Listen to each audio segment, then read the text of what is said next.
Hey, I'm Brody Brazil, and welcome to Teal Town After Dark. Thanks, Brody. I appreciate it. Good evening, everyone. Sharks fans around the world in Sharks territory. It's Tuesday night, April 2nd, 2019, and oh my, that was a third period to forget, isn't it, folks? The Sharks lose 4-2 to the Vancouver Canucks. Welcome to this edition of Teal Town After Dark. This is your live and interactive Sharks postgame show. Of course, I am Erik Kuhre. You can always follow me at PuckGuy14 on the Twitter machine. And we do this live and interactive after each and every game. So do yourselves a favor. If you want to be a part of the show, here's how you do it. There are multiple ways to interact with us, chat with us and fellow Sharks fans in the YouTube chat on the page or the app. You can also add us on the Teal Town USA Twitter, or you just use that hashtag TealTownUSA. But of course, hit us up on the Facebook, Twitter, Instagram, SoundCloud, the YouTube, and now on Spotify. You know who wasn't on the spot in the third period? The Sharks. Hey. All right. With us tonight is one Mr. Al Martinet. Hey, Puck Guy. Hey, AJ. Hey, chat. At least you guys showed up for the third period, unlike the Sharks. And joining us as well, Mr. AJ Strong with this sweet hoodie. Yes, thank you. The sweet hoodie, and enjoy my donation. Absolutely. You have one job today, Puck Guy. Wow. Yeah, that was pretty much it. But this hoodie is pretty sweet, though, right? Yeah, stealth hoodie up in the house. Nice lid. It's not as great until then, you know. So whatever. All right. No, it isn't. No. Yeah. If you want short house people, you better pay for it. That sounds like a negotiation. Yeah, no kidding, right? So the Sharks begin their final road trip of the regular season up in Western Canada with British Columbia. Thank you very much, Marty McFly. Thank you so much. So, okay, no, we're tied right now, so we'll see what happens. Oh, you know what? While you do your thing, I forgot. I need to finagle a prize. So go ahead and get into it. Well, as they say in hockey. I'm sorry. What? As they say in hockey. Let's do that hockey. As the Sharks, with their game number 80, get into Vancouver on this one, and they start out like they've started out a lot of these. Early on, minute 28, a defensive breakdown with Jake Middleton in for Joakim Ryan. Yeah. Joe Pavelski gets back into this game, but minute 28 in, Tanner Pearson bangs one in. Jones looks confused there. 15th goal this season. Bo Horvat and Louis Eriksson on the goals. Al, talk about Tanner Pearson screws. Yeah, I mean, it was more of just a defensive screw up with Middleton and Burns. I don't know how often that's happened with those two together, but Joakim Ryan was out tonight. And this seemed like more of an audition to see if he could potentially take Ryan's spot in the playoffs, because Ryan's definitely not made us a case to keep him on the roster when playoffs hit in close to 5 days. But yeah, Burns just didn't really skate for the puck and led to that 2-on-1. And that made it 1-0 in favor of the Canucks. A minute 52 in to entice the boys up a little bit. Michael Haley takes on Luke Shen, and Haley does a pretty good job, but I noticed, AJ, his knuckles were a little bleeding there, and he was a little upset after that one while sitting in the box. I don't even know what the hell brought that on. I mean, like, okay, right? Quick goal or whatever, and then like just they were waiting for that puck to fall, and then they went after it. I don't know what brought that on. Yeah. Short house mode and stop making me give you cuckoo. Oh, we're gonna us and Amanda with the donations. Thank you so much. We have to set up a Patreon specifically for Davalos, so I appreciate that. You know, and that means a lot too, because Davalos is massive Vancouver fan, so that means a lot. You know, AJ, I think next season what we'll do is we'll try and figure out a way to YouTube has an SAP button, and that'll be Short House Audio Program channel. So that way we have our regular show and then me doing Short House on the audio Oh channel. Lord, This seems like a threat. yeah. What? It is not a threat. It is a wonderful thing. At 5:09, Banker gets the tip in off of a Brendan Dillon shot. Makes Thatcher Demko look silly, going the opposite direction of the puck. Ties it up at 1-1. AJ Jumbo tying a major star in the NHL 100. I mean, I'm just think about like over the last 3 years. This has to be the best you've seen Jumbo play like all season. Dude has been rock solid. Now, granted, maybe you have a little more confidence, a little bigger of a chip over your shoulder when you're not worried about Bodker taking your ass, but dude is just killing it. And I think also maybe a little bit the third line responsibility. He knows that Couture and Hurdle's lines are going to get the vast majority of the defensive talent facing them. So it's just Jumbo taking advantage of that. And how great has it been for him to be like a mentor with LeBanc? I mean, and with Sorensen. I mean, both of them just great job. And you know, I'm firmly on the bring back Thornton for one more year at the right price. But yes, bring back Jumbo for one more year. Absolutely. What do you think of it, Al? I mean, granted, we still have playoffs to go through, but Jumbo inching closer to 50 points on the season. I mean, I remember seeing last year that this was going to be his farewell season because the NHL All-Star game in San Jose kind of gave that opportunity. But this is by far the healthiest he's been and probably the most protected he's been in the last 3 or 4 years.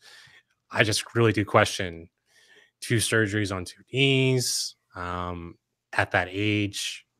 You really are counting your blessings, having him come back for another year, going through another 82. I really don't think he's going to come back personally, but I have been impressed with LeBanc the past 4 or 5 games. Really consistent, really causing turnovers, and he's actually shooting the puck at a more regularity, not just pass first, which is a trait that I don't like about Joe Thornton, but at least it seems like it's more or less you take the good with the bad. It's the one trait that has definitely rubbed off on LeBanc. Sadly. Right. Yeah, and give credit to LeBanc for doing what he's done this season, inching up close to 60 points on the campaign. Great season, and can't wait to see what he brings in the near future. You checking over there? I always good. Okay. Richard Davalos Meyer at 30 plus goals. The team has scoring even without EK in the lineup. Not sure which one you're talking about. I haven't played in quite some time. Steve Roper, come on, you've got to give the power play a chance before pulling Jones. We've seen this story way too many times and it ends the same way. I agree with that. I thought that was too early to pull Jones, especially the way they were playing and how they couldn't keep the puck in the zone. Sorry. Yeah. Yeah, that to me that's a bad coaching decision by DeBoer, and especially I forget what is that long storied quote about, you know, when somebody shows you who they are, believe them. And right now, I'm sorry, I don't mean to I don't know, point out the obvious, but this is what now, like 30 out of 35 games that Jones has let a goal in the first 5 minutes. Oh no, it's more than that. Yeah, it's more. So almost like 52 of 60 starts. Yeah, they get to the 40 range, but yeah. Yeah. Well, oh no, you know what? I had the 30 thing in my mind was wins. That's what it was. So yeah, it's insane. And you know, we talk about short house. I think there's going to be some Sharks fans screaming short ridge if this goes, you know, too deep into the playoffs. Yeah. If this team gets bounced in the first round, Jones is going to be the first one to get a look at. Dude, he's on a 6-year like a 6-year deal, dude. He's not going to go anywhere. No. I'm not saying just like in terms of blame. I'm like the person, like if you take the contract aside, who's to blame about the result of that series? He's the finger pointing at the first person you look at. Oh, of course. But the numbers bear that out. Yeah. Yep. Yeah, and that's the issue going forward here. I'll leave Chris in the them. chat. Jones is a lemon. I don't know that he's a lemon, but he's definitely a fruit. No, No? our lemon's fruit. I took a shot. The Meyer lemon, it could be a little sweet. But here's the thing: as much as we give crap to Jones, he had a phenomenal 40 minutes, though. Okay, and if the game was only 40 minutes long, it would have been great. True. That's true. Let's continue on here. 9:34. Adam Gaudette takes a hooking call on Logan Couture, sets up a Sharks power play. Welcome back, Joe Pavelski. He gets his team leading 38th goal on the season, gives the Sharks a 2-1 lead. Hurdle and Thornton on the assist, which means Thornton now passes Steve Yzerman, 8th all-time on the assist list. Yep. Al, what did you think of having Pavelski give the Sharks the lead? This was his first game back after 4 games or 5 games since the nasty fall he took against, I believe it was the Ducks. I think it was Nashville. Good to see him back in the lineup, and he was skating pretty good. Also, Erik Karlsson was skating at the beginning of the game or during practice, so at least he might be back pretty soon. Maybe 2 games from now. I would say I think they want to give him 1 game before playoffs hit, but Pavelski looked pretty good. I mean, he was engaged. He drew a couple penalties. Really impressed with his performance tonight. AJ, what did you think of Pavs this evening? I mean, you got to shake the rust off and whatnot, but I don't know that it's one of those things that it doesn't show up on the score sheet, and we don't have we don't have tertiary assists written down, but somebody should keep track of them, even if they don't go down in the record books. That entire play, coming from Thornton to Thornton to Hurdle to Pavelski, it all started with Pavelski. That entire play started with Pavelski fishing it from behind his own net, getting it around the boards over to Jumbo, who fed it back to Hurdle as Pavelski gets into that beautiful position just off the right side of the net and bounces it home. Again, it's one of those things where tertiary assists matter, people. And that whole sequence started with Pavelski. Thank God he's back. I'm still a little surprised that the Sharks weren't able to pull off the win tonight, but hey, thank God Jumbo is back. One thing I'm kind of surprised about is the PDB line blender was in full effect. Many times you saw Pavelski with Couture and Meyer; those 3 were on the same line together. You saw that a little bit in the middle of the season, but I think it's an issue though of being so close to the playoffs that it's like, okay, let's just try different combinations and see what we see. True, but I kind of expected, Gambrell, if he was going to play, get time. I was expecting some of the veteran forwards to get some ice time just to rest up. Allow Jumbo to at least rest up a little bit also, particularly. Kind of surprised about that, but that's minor. But the thing is that they still technically have something to go for in the sense that not anymore. No. No. I mean, and again, I'm getting way ahead of ourselves here, but home ice for the Western Conference Final, if the Sharks are advanced, are still a key thing right now. And as crazy as that sounds, especially how this team has played over the last dozen games, there's still a shot. I mean, they're 1 win, 1 overtime loss, and 8 losses the last 10 games. This is a pretty bad stretch. I know that's pretty much stating the obvious, but this is some of the worst hockey I've seen in quite a while. And this is very similar to the way they finished in 2016 when they first round exit against the Edmonton Oilers. But unlike that team, this team doesn't have a lot of injuries. Hold on. Wait a minute. What is Anthony Sanchez talking about in the chat? Saying Doug Wilson just kicked the media out of the locker room and closed door meeting is happening as we speak. Hold on. What? Can just What? let's check Twitter. Yeah, confirmation, please. Like, yeah, I want to hear. Is this something that Kurz or Gackle or one of our friends threw out there on the Twitter machine? I would definitely like to know a little bit more about that. If in fact this is true, I'm not saying that Anthony is full of it, but if in fact this did happen, where was this 8 games ago, 5 games ago, 3 games ago? You know, why now? You know what I mean? I mean, there was a hell of a lull that led to the closed door meeting in Montreal back at the beginning of December. And I am not seeing anything from Gackle or Kurz just yet. Yeah. So got their number? Yeah.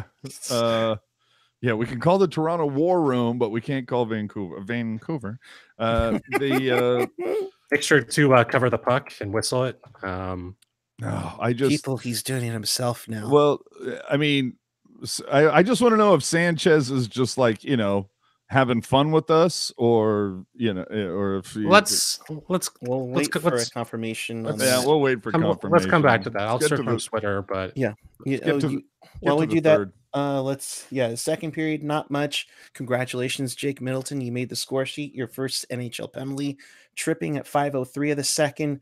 Granlund takes a slashing call, but you know, as much as we've been crapping on Jones lately, give him credit for that unreal save on Brock Besser late in the second period, AJ. Yeah, that was pretty sweet. I mean, to see, you know, come down off the left side, switch over to the right, Besser right there on the doorstep, unable to penetrate Jones. Wow, phrasing. So yeah, that was, I mean, I don't know. It's just that whole thing. Jones has just been the picture of inconsistency this season. You see one play comes towards him and he's like, oh, you know, I got this. I'm like a force field right here in front of the net. And then the next one, it's like he's staring 20 rows into the rafters and doesn't see what's going on. I don't know what it is with him this season. In, you know, the fact that there have been I will say one of the things that is a little nerve-wracking is the Jones apologists that exist in the Twitter sphere, or even on some networks, sports networks, whether they're regional or national.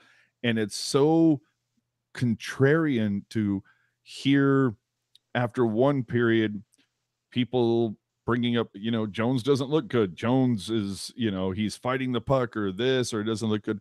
And the defense is, well, it's, you know, the guys in front of him are not playing well and they're giving him bad looks or whatnot and blah, blah, blah, blah, blah. Oh, okay. And then when you talk about, you know, on the second intermission, you say, well, the defense is been porous and they're giving up these ridiculous looks.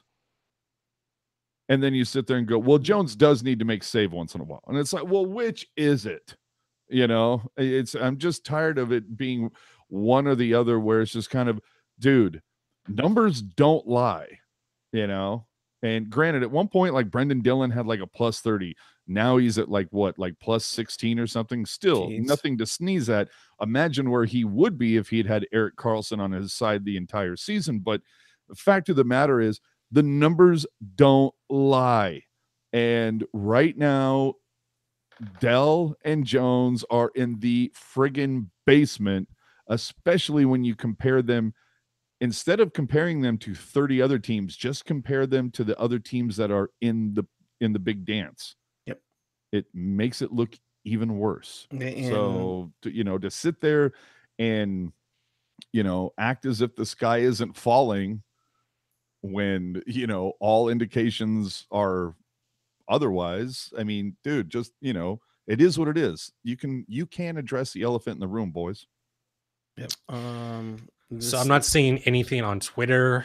So yeah, I think Alex is blowing smoke. I appreciate you watching, dude, but please, we try to be a fact heavy show here. We are not about fake news, but hey, if the Sharks play April 1st next year, by all means, feel free.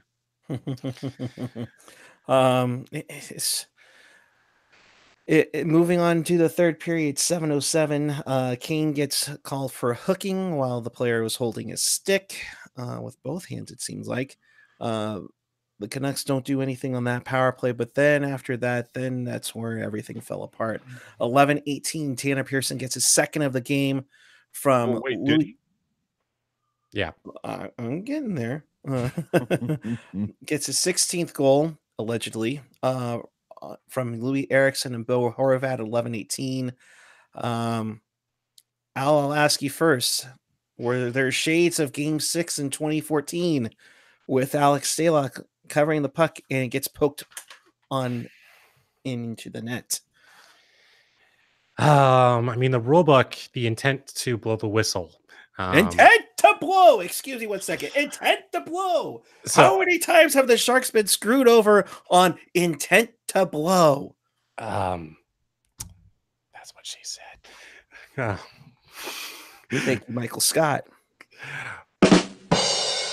Thank you. I'm trying to handle this the most PG way possible, but you know, I time and time again, the rule book gets thrown out and certain rules only apply.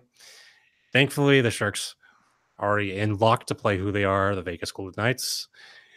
But if this was a game that we needed to make, or if we were in the same situation as Arizona Coyotes, I would be pissed.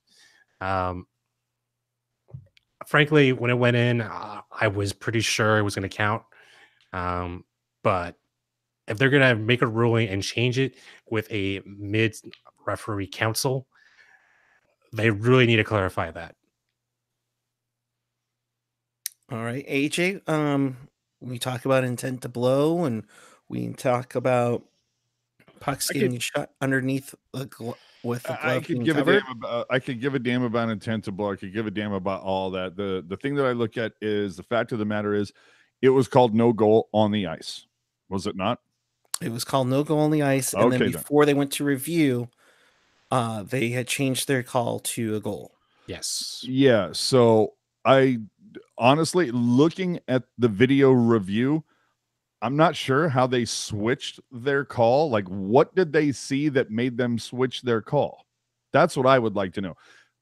I don't care what the war room says, because go look at Teal Town USA. We have all gifts of all the main, all the main plays, all the major, shenanigans that take place during a game. Every single game, we have gifts of all the main plays on the Teal Town USA Twitter feed.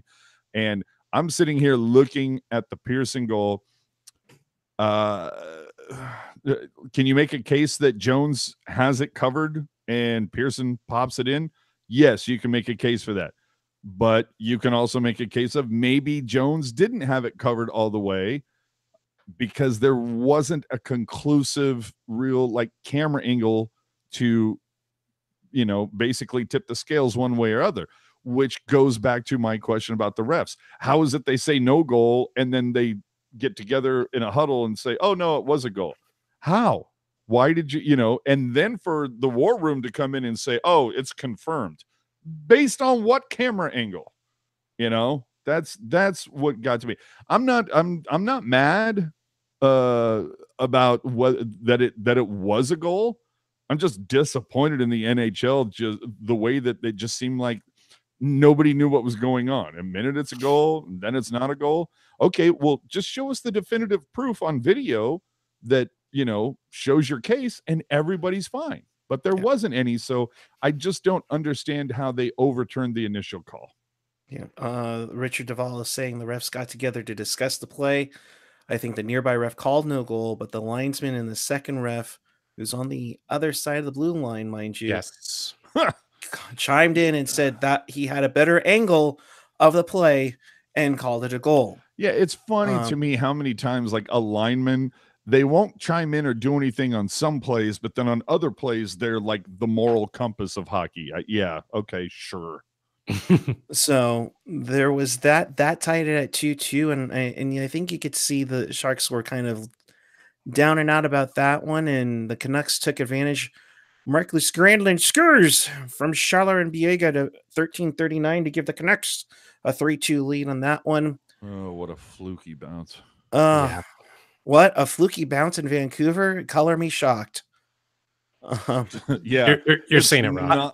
It's not like Vancouver has a history of like fluky bounces against the Sharks, right? Especially in the playoffs. Yeah, especially in that end.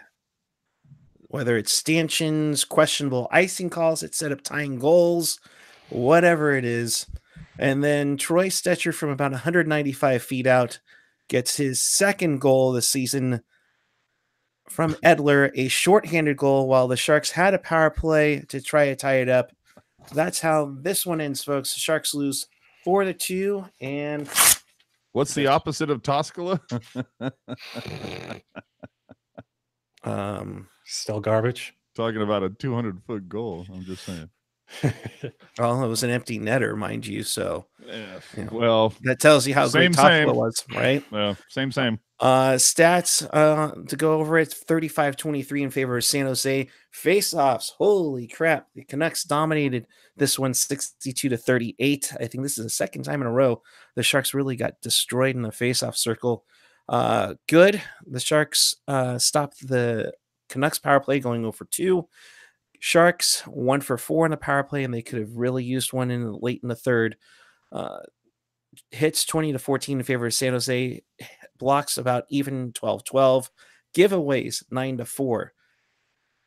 Now, painful, and I know how much some people do not like plus minus as a stat, but Joe Pavelski, Logan Couture, and Brent Burns all -3. Excuse me. And Middleton -2 and Burns -3. Yep. Middleton played 12:56 tonight, which is double than I thought what he would play tonight. Now, let me ask you a question, though. We're sitting here and you like Middleton early in the game he did get burned. He was like low man back, I believe, on the first goal. No, not first goal. Second. No, first goal. No, it was first. Yeah. He was late man back on the first goal. He gets ripped for his first NHL penalty.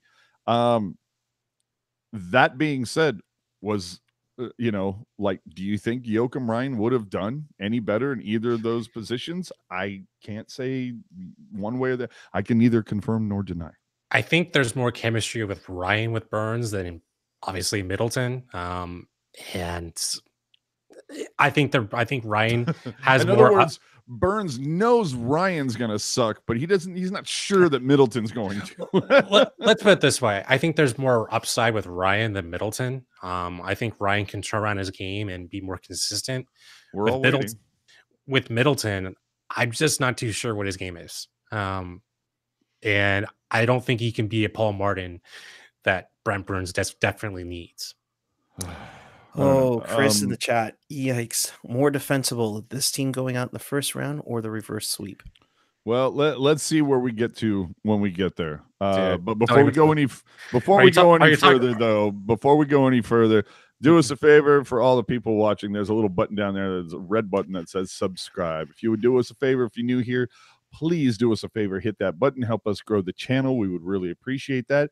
You can find us on Instagram and Twitter, all of those at tealtownusa, of A. But most importantly, please hit the little subscribe button if you would. We're going to ramp up the coverage as playoffs get closer. We have some key interviews that we already have booked. They are scheduled. They aren't recorded yet, but they are scheduled. They are booked.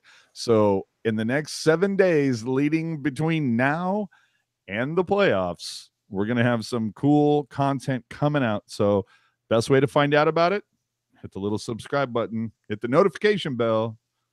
That's how you find out. What'd you guys think of Haley tonight? Kudos to blocking a shot. Hope he's okay with his hand. Yeah, otherwise, I was just going to say, I hope he uses his right hand, if you know what I mean, because damn, did he take a hard one. Just saying. That was a stinger, my friends. Yeah, that's not fun. Hi, Kayla. Tough one. And I think for many of the Haley haters, they're quietly rejoicing in that one. But that does. I still want to know why Melker was out tonight. Like, he took warm-up skate, and if you looked the reports from the morning skate, it looked as though Melker was going to go, and they were actually speculating that Donskoy was going to be the one who was in the press box tonight. So I'm a little interested in finding out what changed between morning skate and puck drop. Probably to get good row and just to see how to face up against a speed team like Vancouver. Like you're just playing line combinations. Maybe potentially if we face Calgary, and I guess it would probably have to be Western Conference Finals, what you do for a speed team like that. Yeah, I don't know, but that's wishful thinking at this point. So, so Sharks 1-8-1 in their last 10. Congrats to Jumbo for surpassing Stevie Y on the all-time assist list. He's now number 8 by himself. You got LeBanc and Pavelski with your goals on hand. Felix, is it fair to call PDB's extension in question if the Sharks fall in the first round? Absolutely. Is that like signed already? Or oh, dude, that's the weird thing. I don't understand how this whole contract extension with PDB came up like in the last couple of weeks, as if this is brand new information, when Kevin Kurz talked about this like last summer. I don't know if everybody was asleep at the wheel in July and August and September, but like Kurz reported about this last summer. So I honestly don't know why we're still discussing it and why it's a bone of contention now. Dude probably has at least 3 more years left on his, on his contract. Now, do the Sharks have a history of saying, thank you very much, but we'd like to opt out early. Here's your payout and have a nice day? Yes, they have that. But who are you going to get? Are you going to run over to Chicago and sweet talk Quenneville? Don't. I mean, like, that's the whole thing. Is as much as people will, piss and moan on any social media channel, PDB sucks, he needs to be replaced. Okay, I get that. With who? That's the whole thing. If you want to sit there and piss and moan that somebody needs to be replaced, absolutely do that. But just tell me who, T-Mac. Well, it needs to be somebody within reason. Like if you're going to sit there and go, this team would really benefit with John Tortorella behind the bench. Okay, that may be great, but he's employed right now. Now, Coach Quenneville, on the other hand, not so much. Coach Hitchcock in about a week, not so much. I mean, there are some names. Do you want to go with a retread? Do you want to, reach out and like go way off the board and say, Marco Sturm, come on home? I mean, there are options out there, but when you sit there and piss and moan about PDB, hey, you're entitled to piss and moan, but if you want to be taken seriously, give me a realistic option to replace him. Let's go retro and go Doug Wilson. Hey, he is the only undefeated. What are we, Anaheim here? No, wait a minute, though. Al might be onto something. No, he is the only undefeated coach in Sharks franchise history. Oh my God, really? We're gonna do that? Oh, who's this assistant gonna be? Al Sims? Get the hell out of here. But yeah, Amaglex in the chat saying Dan Boyle. Dude, Dan Boyle's having a great time rebuilding his house and enjoying his children right now. Like, waking up and taking them to school and picking them up. He's fine. No, no. Jim Tom Sula. Okay, hold on. Chris, calm down. I'm looking for the retract button or like the remove comment button. Boy. Yeah. All right. Well, AJ, is it time? I have the goddamn common courtesy to give him a reach around. It's wrap around. We got plenty of games to get to on this evening with playoff implications. So let's get to it. The Battle of Navy and Gold, Predators and Sabres. The Nashville Predators win 3-2 in this one. Ryan Johansson with the game-winning goal, 6:32 into the third period. Hutton with the loss, Rene with the win. In Boston, the Bruins clinch home ice in the first round with a 6-2 win over the Neon Buggers. Bobrovsky loses again. He's been on a good run, though, but nothing happening there. Jake DeBrusk with 2 goals in that one. Toronto solidifies the number 3 spot. That's right, Toronto and Boston again. Oh, the joy. The Carolina Hurricanes win 4-1 on this night. Justin Williams, Hamilton scores twice, and Jordan Skahl with the goals for the Hurricanes as they try to clinch a playoff spot. The one that's battling them right now, the Montreal Canadiens shock the Tampa Bay Lightning 4-2. Lakeinen and Domi with third period goals to get them over the top.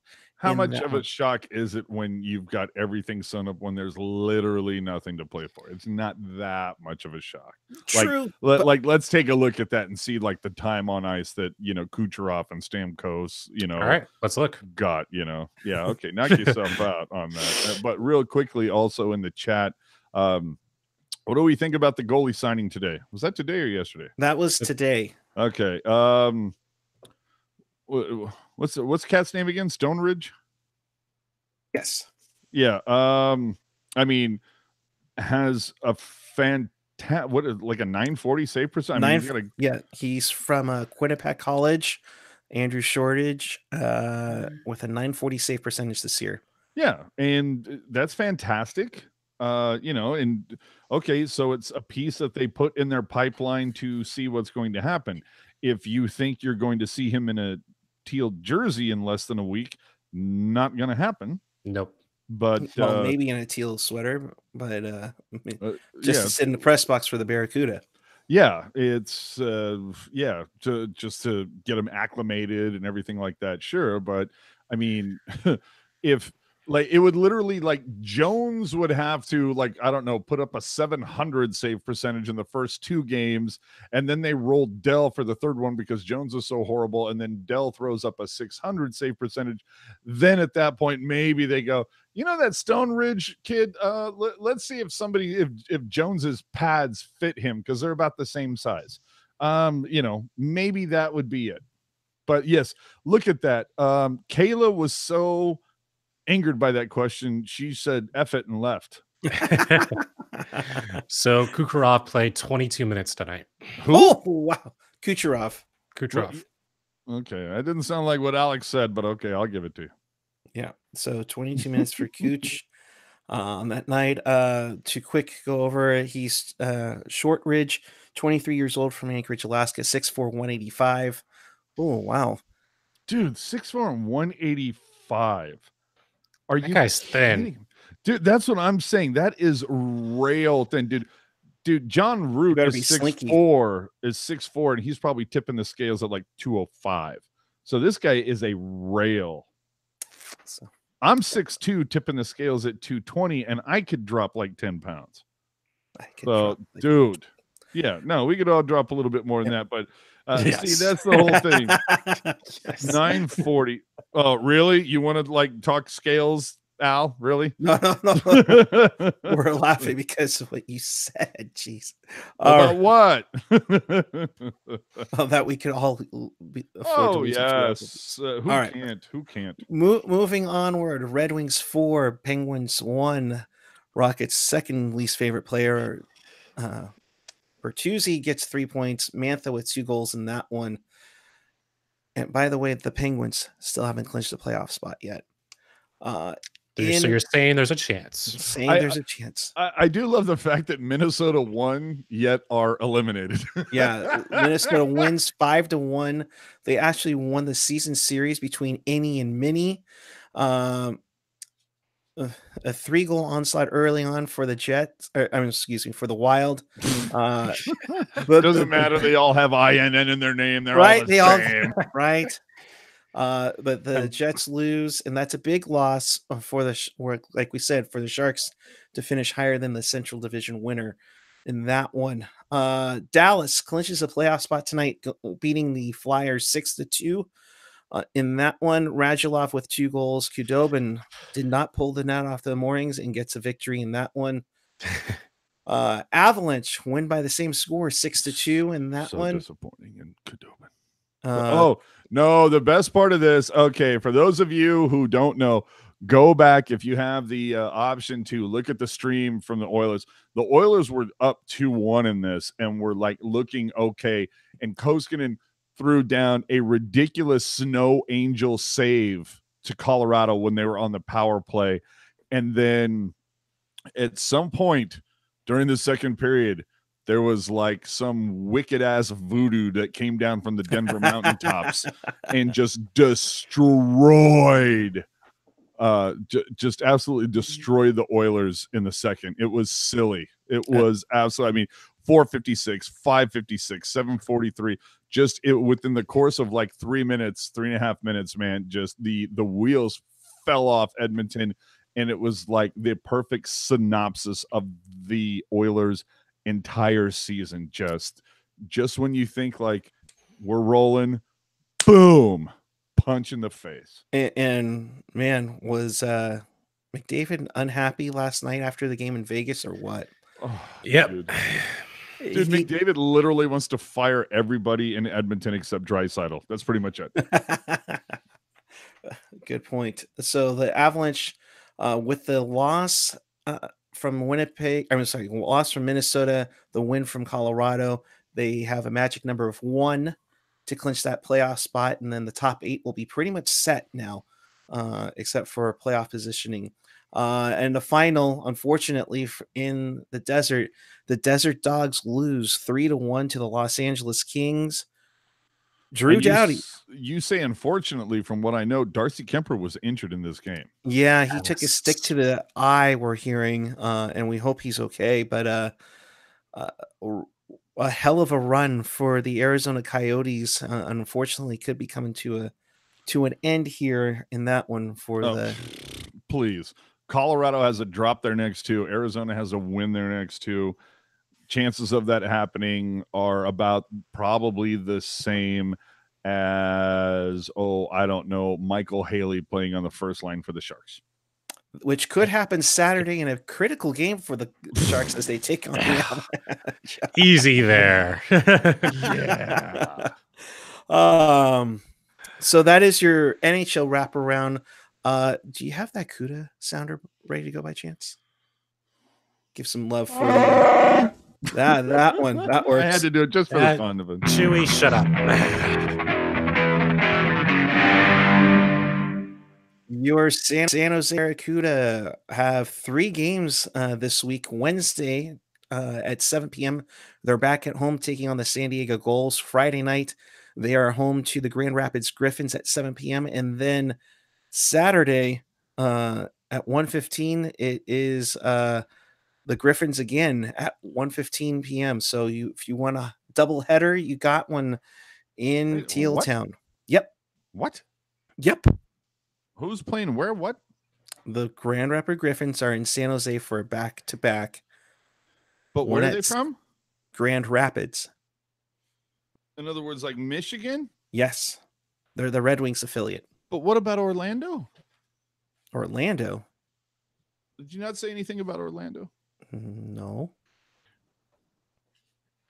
I'm so bummed. I thought I saw. I don't know. I thought I heard Orlando. Did you have like a soundboard ready to go for this? No, it wasn't that. It was just, you know what? All of a sudden, I heard like the word Orlando, and all of a sudden, I just fell back for a hot minute.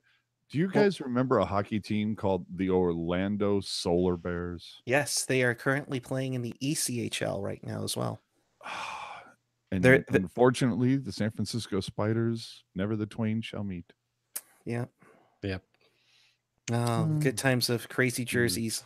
Either way, though, that Grand Rapids game on the 6th could make the ice really interesting between the Sharks and Avalanche next Saturday for Fan Appreciation Night. I'm just saying. Yeah. Should be an interesting one. I always wonder if they could always call up a player who played that day from the AHL to play in the NHL. I think not that you would want to do that, but that happened with the bank, I believe. Dude, I think it would be awesome. And I think it would also be kind of a kick to the groin. And obviously that's the last thing that Erik Karlsson needs, but it would be a virtual kick to the groin of this Shark squad, especially the guys wearing 30 and 31. If they said, you know what, there's literally nothing to play for while we're at home on Fan Appreciation Night. Hey, Stone Ridge, get your equipment on. Let's see what you got, bruh. I think that would be hysterical. I mean, we saw Gambrell get like what last season play, like the final 4 games of the season last year. 3 or 4, yeah. Yeah, stranger things have happened, my friend. It's audio programming. Jeez. All right, so let's take a look at the standings here as we get close to the playoffs, which start less than a week away, shall we? All right. In the West, you have Winnipeg and Nashville now tied at 96 points. Hold on. Felix, my brother, I enjoy you. I enjoy your writing, but you're saying next Saturday for fan night? I thought that was this Saturday. Next Saturday is the next Saturday. Is this Saturday. Dude, it's when you say the next one, dude, it's the next one. Like I sit here and say, you know what? There's also a game next Thursday. That doesn't mean the following Thursday. There's a Thursday in 2 days. That's the next Thursday coming up. Come on, man. Come on. In the West, in the Central, more specific, we have a tie for the Central lead. Winnipeg and Nashville at 96 points with 2 games to go. Winnipeg has a tiebreaker with the Rose.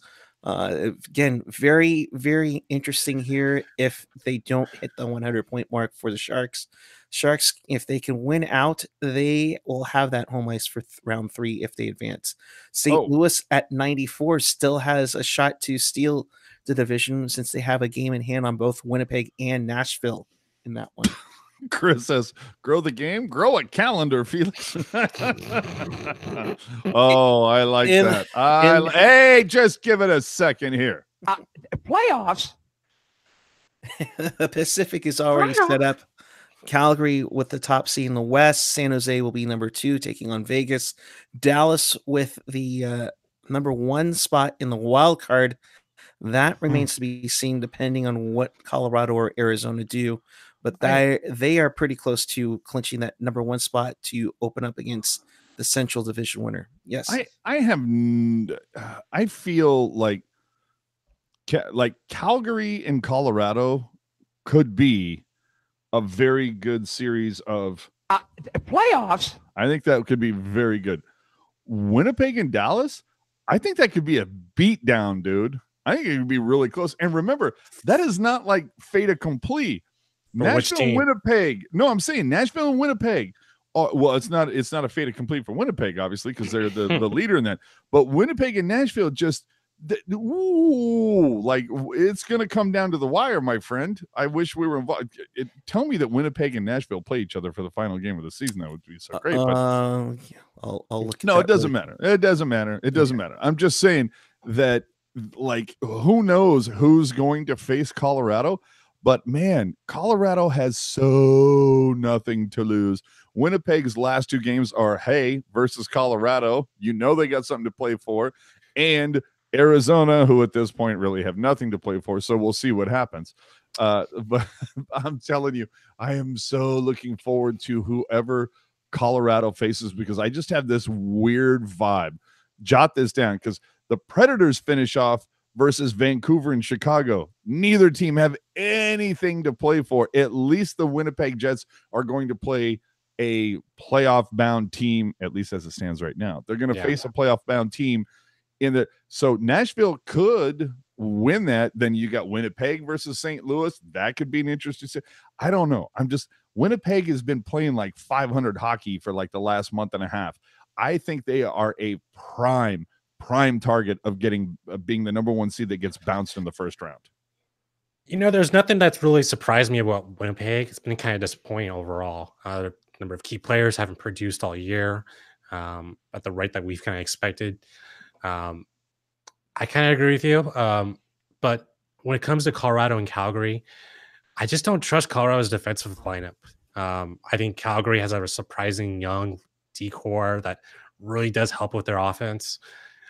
That series can either go 5 or 7. Yep.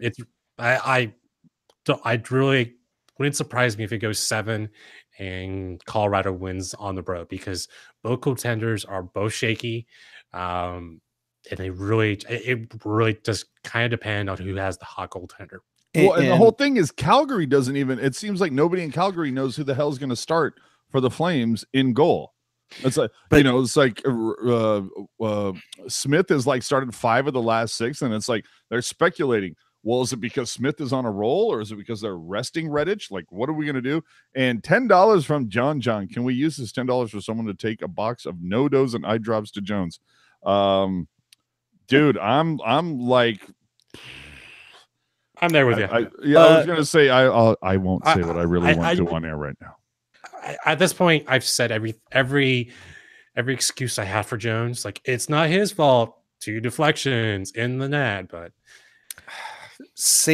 getting back to the Central, St. Louis has 3 games left. They're at Chicago, home to Philly, home to Vancouver. Chicago's Vancouver. But Chicago's going to play them tough. They always do. But they always do. But with 3 games left, they could steal the division from Winnipeg and Nashville. Yeah.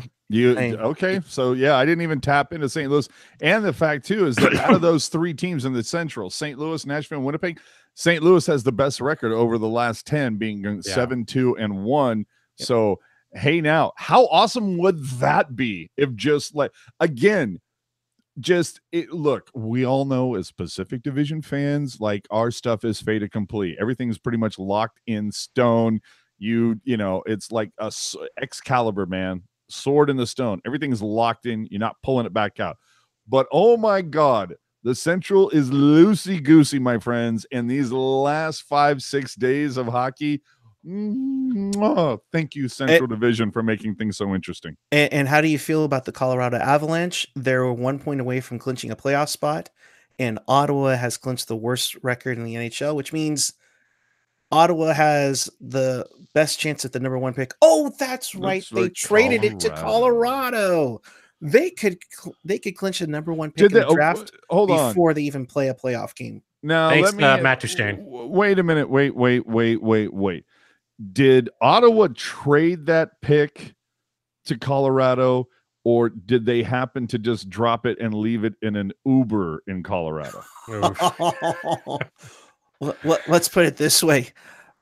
They dropped it off like a year ago and thought Brady Tkachuk would be their guy.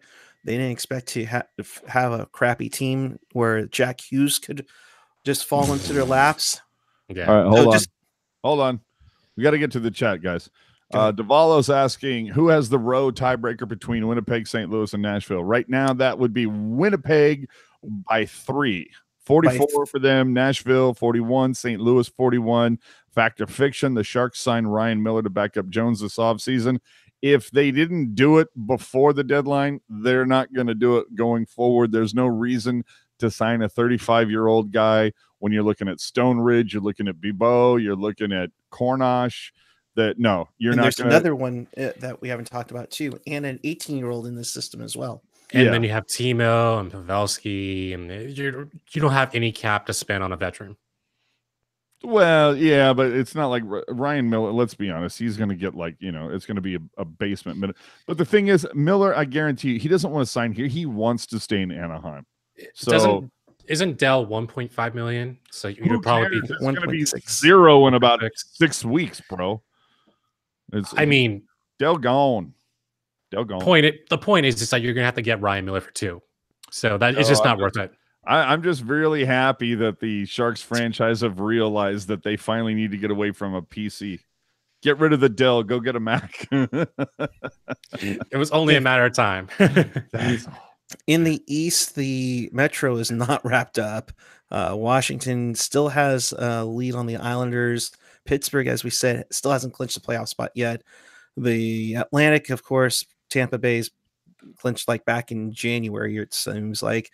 Boston at 105 as well. Toronto at 99. Boston, Toronto again. The interesting will be the wild card. Carolina at 95 with 2 games to go. Columbus at 94 with 2 games to go. Montreal at 94 with 2 games to go. The Columbus Blue Jackets have the row tiebreaker right now, but at this point, Montreal has to have the points to leapfrog. Come on, Montreal.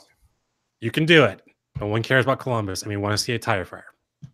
Oh, which tire fire? Columbus or Pittsburgh? Columbus. How would you feel if one of these teams could end up with like 95 points and miss the playoffs? If that. I mean, have a better. Can we get back to the whole 1 through 8 debate? I was just about to say that. Well, if it were 1 through 8, it would look like this. It looked the same, pretty much the same thing, except for Pittsburgh would be in, Tampa, Columbus, Carolina, Boston, Pittsburgh, Washington. Oh, gee, what a shock there. Toronto and the Islanders. That's the one that would be the biggest one for that one.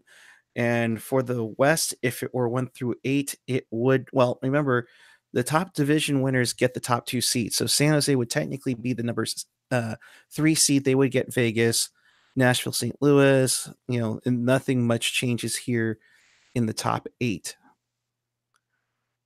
Yeah. So, dude, my whole thing is, and it was just brought up in the chat. Who's going? Is it going to be Columbus or is it going to be Montreal? Because, Tortorella cannot have nice things. I am rooting for Montreal. And NHL wants Pittsburgh, so they're not going to miss it. He's got a point there. So it either comes down to those two. He's got a point there, unfortunately. All right. Well, in case you missed anything or we want to watch this again, check us out on tealtownusa.com or your favorite podcatcher, whether it's iTunes, Google Play, SoundCloud, Stitcher, TuneIn, and Spotify. And don't forget to subscribe to our YouTube channel. We thank nearly the 1,275 subscribers to the YouTube channel. Please like this video, subscribe to us, tell all your friends.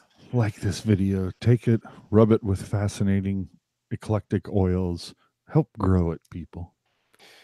AJ. Okay, Rocket.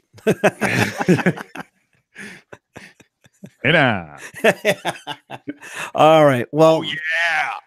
That closes this edition of the show. Al, your final Good evening, Sharks fam. Yeah, thanks. All right, Shorthouse. Al, your final thoughts and where the people can find you. Hey now.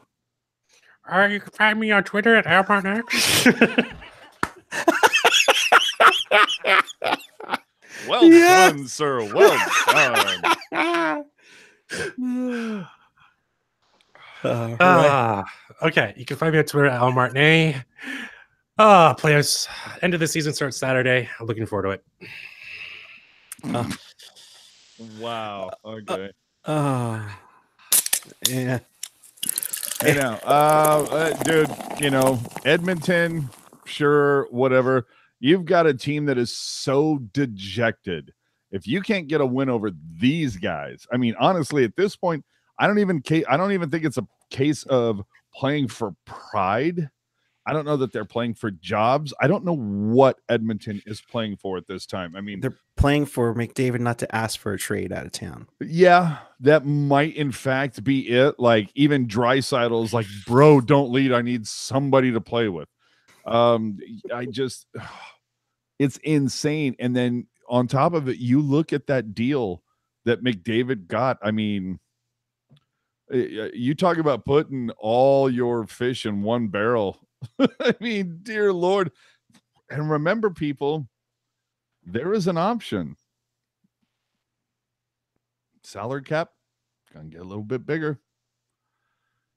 If you find the right people in the right places, if Gretzky was traded, anybody can be traded. And you could see McDavid moved for a whole bunch of pieces. And yeah, Edmonton fans would want to burn the city down for about a season or two until all of a sudden they said, wow, look at all these picks. Look at all these pieces we got. I don't know. Edmonton has some serious things to consider. And guess what? We're going to be talking to Drew Remenda about that very shortly. So do us a favor. Hit that subscribe button. It hangs out right down there. It should be a little tiny red right there, right between the fingertips. But if not, it could be a little bit lower. Hit the subscribe button. It'll let you know every time we're going live. We go live after every single Sharks game, but we also have a weekly wrap-up.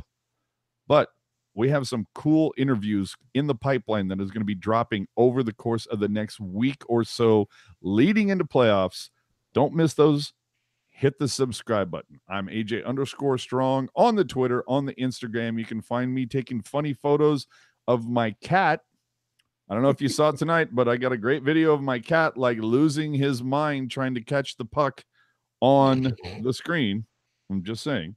But for those of you who hung out for the entire time, I told Thank you very much. I told you we give away we give away prizes, people. We do prizes. Who would like a Kane Penelope bobblehead? Who enjoys the Canes and the Puppers? Who doesn't want bobblehead? Yes? Yes, I agree. I'm waiting to I see nothing in the chat right now.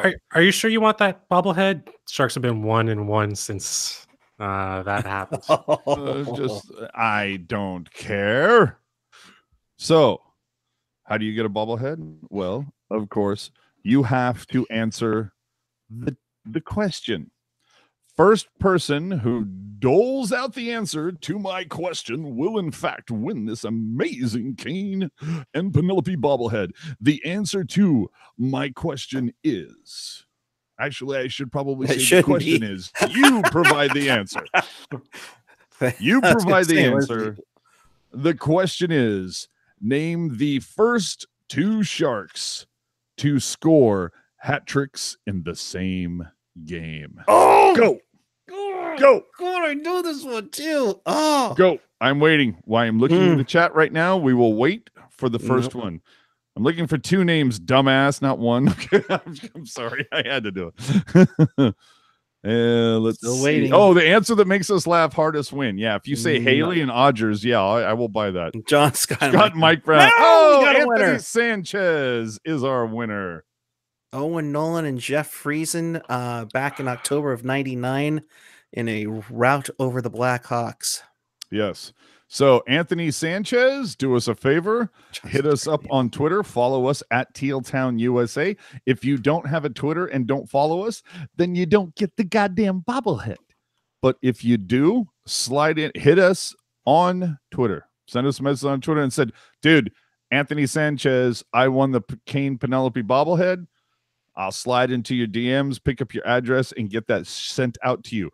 Remember, share this with a friend. Help us grow the channel, please. From now throughout the playoffs, we're giving away a prize every single show.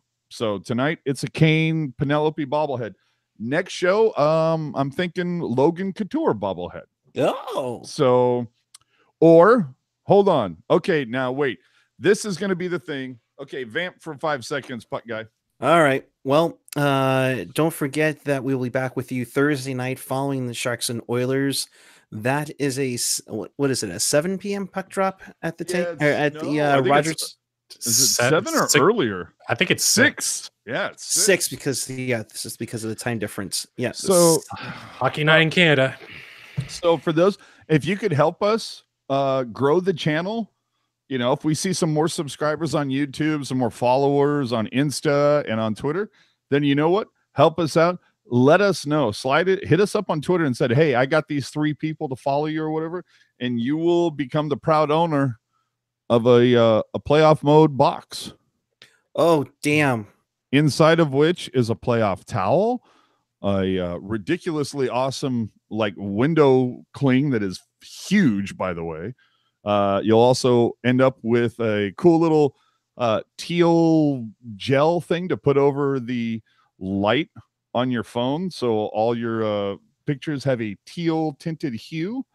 And then, of course, the teal light bulb that would just make your entire life, or at least inside your room, a teal. I need to have one of those. And it all comes in this beautiful, fantastic, cool box right here. You can hear.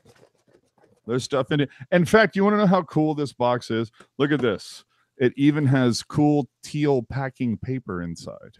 That's how cool this box is. So now I'm completely jealous. Yeah. So I'm just saying, and the towel is quite nice, I must say. So do us a favor. You know, we're here for you guys. We want to, you know, give you some fun stuff, but give us, you know, help us out, please. We just want to grow the channel and become as big and share this with as many Sharks fans as possible. So if you can figure out a way to spread the word. You know, it's like we're aware, obviously, of Reddit and Twitter and HF boards and all those things. If you know some other places that we're not aware of, please spread the word. Let us know. Get out on Facebook. Get on Instagram. Say, hey, man, go check out my boys over at Teal Town USA. They go live after every game, tossing it around, talking Sharks hockey, because God knows if you live in the Bay Area and you tune into sports radio, you're not going to hear anything about the Sharks there. So help us out, guys. All right. If you have to open, look at Felix, dude, if you have to open like 10 fake accounts, I don't have a problem with that. No, I'm kidding. I'm kidding. You sure about that? No. We want real people, dude. We're not buying eyes here. We're going to be legit, dude. Yep. We're not buying views. We're not buying subscribes. Sorry, and we don't play that game. Nope. We don't. So we will be back with you Thursday night following Sharks and Oilers. Be on the lookout for that Drew Remenda interview that should drop sometime between, sometime tomorrow between night. Now and the beginning of the Edmonton game. I'm just going to go right there because. Hey, everybody, Drew Remenda here. You're listening to another podcast from Teal Town, USA. Just saying. Yeah. So be on the lookout for that. I am Erik Kuhre. You can find me on Twitter and Instagram at PuckGuy14. Again, we'll be back with you Thursday night following Sharks and Oilers. That's a 6 p.m. start on NBCS California +2, I think is where they're at. I think they're on channel 819. The next 2 games. Double plus. 2 games, right? Yeah. So be on the lookout for that. I gotta be honest with you, dude. I had to dial into my settings on DirecTV and go, do I even have this channel? Oh yeah, I gotta add it to my okay, I got it. Dude, I was getting a little nervous, dude. I saw Sacramento Kings. I'm like, oh hell no. So be on the lookout for that. We'll relist the channel listings before the game tomorrow on Thursday as well. So be on the lookout for that, equivalent to ESPN 9 or the Golf Channel. Get on the Ocho. It's Ocho. Yes. So until then, keep it real, keep it teal, keep it real, Teal. You have a wonderful night. We'll see you Thursday. Have a good one. Hey, I'm Brody Brazil, and welcome to Teal Town After Dark.